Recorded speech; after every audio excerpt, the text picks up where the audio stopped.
हान कौमियत की कहानी है ये। पुराने जमाने में किसी जगह चांग कोलाव नामी एक बूढ़ा रहता था। उसके 4 बेटे थे। तीनों बड़े बेटों की शादी हो चुकी थी। सिर्फ सबसे छोटा बेटा जो था वो कुंवारा था। चारों बेटे अपने बूढ़े वालिद के साथ ही रहते थे। अजीब बात थी कि तीनों बड़े बेटे गाउदी थे। गाउदी यानी कि जो बिल्कुल स्ट्रेट सीधे होते हैं ना, कम अकल, जिनके पास अकल नहीं होती। ठीक है, तो उनमें अपने वालिद के जैसी जो है वो खूबियां नहीं थी। तीनों बहुएं भी अपने शौहरों की तरह बिल्कुल ही अहमक थी। इसलिए चांग कोलाव अपने बेटों को और बहुओं को पसंद नहीं करता था। इसी आलम में काफी अरसा गुजर गया। चांग कोलाव बहुत परेशान था और उसने सोचा, मेरे बेटे और बहुएं इतनी ज्यादा गाउदी हैं, कम अकल हैं, अहमक हैं, जब मैं दूसरे जहां में चला जाऊंगा, यानी कि जब मैं इंतकाल कर जाऊंगा, तो वो किस तरह अपनी जिंदगी गुजर बसर करेंगे। इसलिए वो छोटे बेटे के लिए एक अक्लमंद बीवी तलाश करना चाहते थे, जो उसकी जगह घर का इंतजाम संभाल सकती। अक्लमंद लड़की तलाश करना आसान नहीं था। काफी अरसा गुजर गया, यानी कि काफी टाइम गुजर गया, लेकिन उसे कामयाबी नहीं हुई। आखिरकार अक्लमंद बूढ़े ने एक मौसर तरीका ढूंढ निकाला। अच्छा, अब ये मैंने 2 पैराग्राफ पढ़े, इसके बाद काइंडली आप लोग जो है वो रीडिंग करें। और आज जो है हमारा इसमें जो है टाइटल पेज बनेगा, अल्फाज मायने होंगे, ठीक है, और हम इसको समझेंगे। करीमा, पहले आप प्लीज पढ़ें बेटा। इस इल्मी से मिस एक दिन इसने तीनों बहुओं को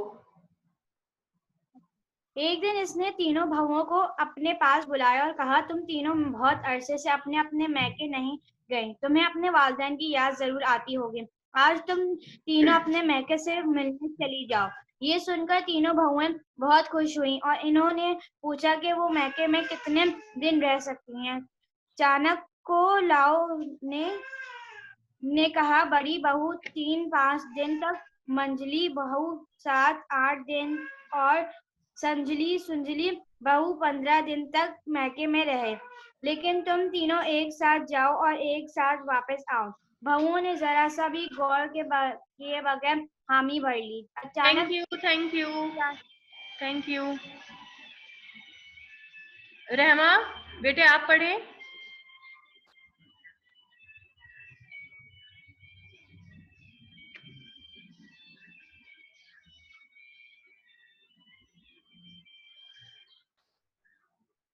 जी रहमा।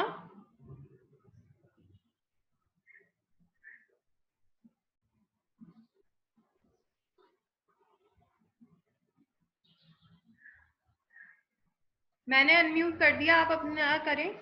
मैंने अनम्यूट कर दिया आपको।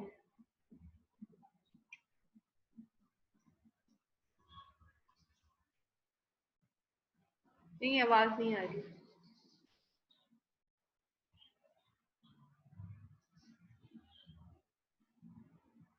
रहमा, आप अपनी तरफ से अपने आप को अनम्यूट करें।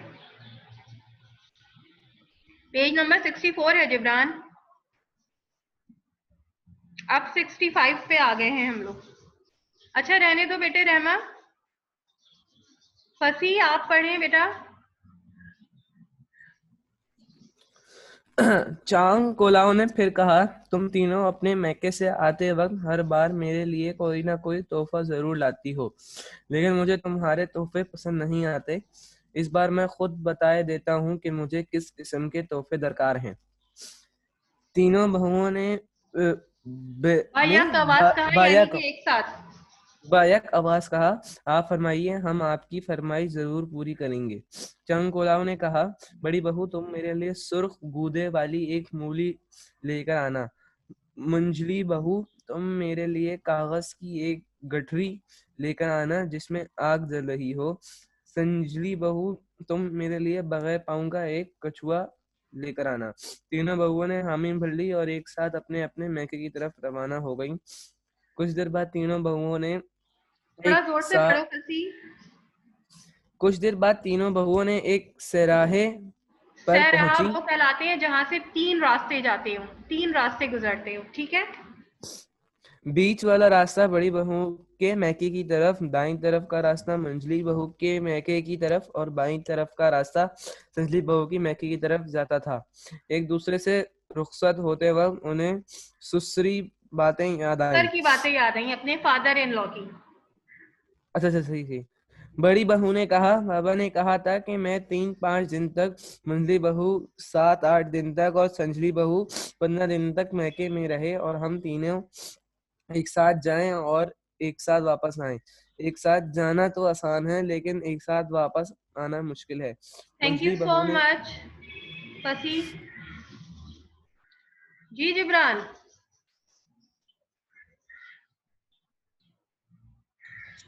यस बेटे पढ़िए। मिस चांग कुलाओ ने जो भी है ये मिस ससुर है इसका। 65 पेज के लास्ट 2 लाइन्स। मैं कुछ और पूछ रहा हूँ। मैं पूछ रहा हूँ चांग जो कुलाओ है वो कौन है? चांग कोलाव जो है वो तीनों बहुओं के सुसर हैं, निठल्ले बेटों के अब्बा। बड़ी बहू ने कहा, बाबा ने कहा था कि मैं 3-5 दिन तक, मछली बहू 7-8 दिन तक और संकली बहू 15 दिन तक मेके में रहे और हम मैके में तीनों रहे। मैके में रहे और हम तीनों एक साथ जाएं और एक साथ वापस आएं। एक साथ जाना तो आसान है लेकिन एक साथ वापस आना मुश्किल है। मंजली बहू ने कहा, हाँ एक साथ वापस आना मुश्किल है। संजली बहू भी कहा, एक साथ वापस आना बहुत मुश्किल है। ठीक है, थैंक यू बड़ी Jibran. Thank you Jibran. Page turn over कर लें आप लोग। Thank you so much. जी मायदा।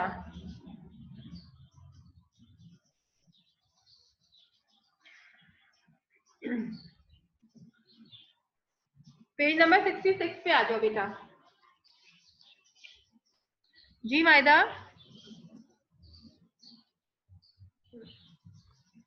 बड़ी बहू ने